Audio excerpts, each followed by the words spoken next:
Hello viewers, followers, friends, etc. It's Francis Jeffrey coming to you again, except this time from American Chestnut plantation, where research is going on about how to resurrect these trees from a blight which killed nearly all of them in the early 20th century.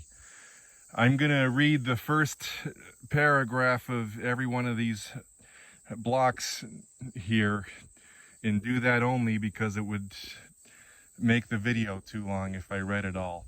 American chestnut was one of the most important trees in the eastern forests until the arrival of the chestnut blight. It was native from Maine to Georgia and west to the Ohio Valley. In the heart of its range, it represented 1/4 of the hardwood trees.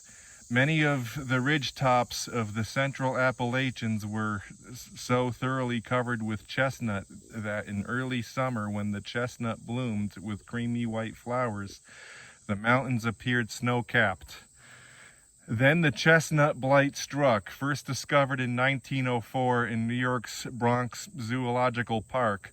The lethal fungus, an Asian organism to which our native trees had very little resistance, spread quickly. It stormed through the forests of the eastern United States at rates of up to 50 miles a year, leaving in its wake only dead stumps and plummeting wildlife populations. It was considered to be the worst ecological disaster to hit this country in the first half of the century. The accidental importation of the chestnut blight fungus led to the adoption of the nation's first plant quarantine laws. For many years, the federal government launched vigorous programs to stem the spread of the blight and to develop resistant varieties of the chestnut, but to no avail. Government efforts did not produce trees with high levels of resistance and the desirable traits of the American chestnut. With recent developments in genetics and plant pathology, there is promise that this critical, important wildlife food source and timber tree will again become part of our landscape and natural heritage. Now, I should state that I actually have the rare experience of finding a mature American chestnut tree in the woods in East Haddam, Connecticut, and taking video footage of it and photos and everything, and having it verified and being able to post these videos and photos and everything on my YouTube channel and 500px profile. Any of you who want to look at any of those photos or videos can look at my YouTube channel, and they can also look at my 500px account. I also want to give a shout out to Yankee Valley Outdoors for doing such a great job with his American chestnut tree videos. I'm a big fan of his channel.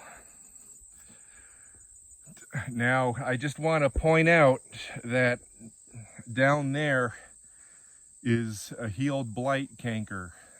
That is a strong sign that this tree has strong resistance to the chestnut blight, because it shows that it got the blight and then got over it.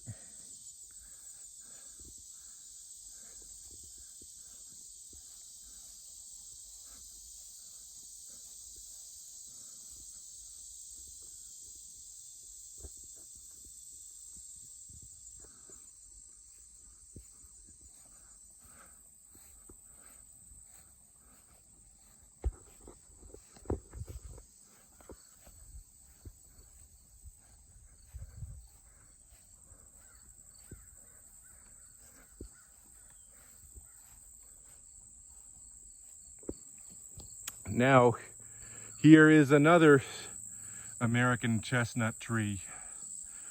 Now, of course, me looking at these American chestnut trees is no big deal because these trees were deliberately planted here and they are being cared for.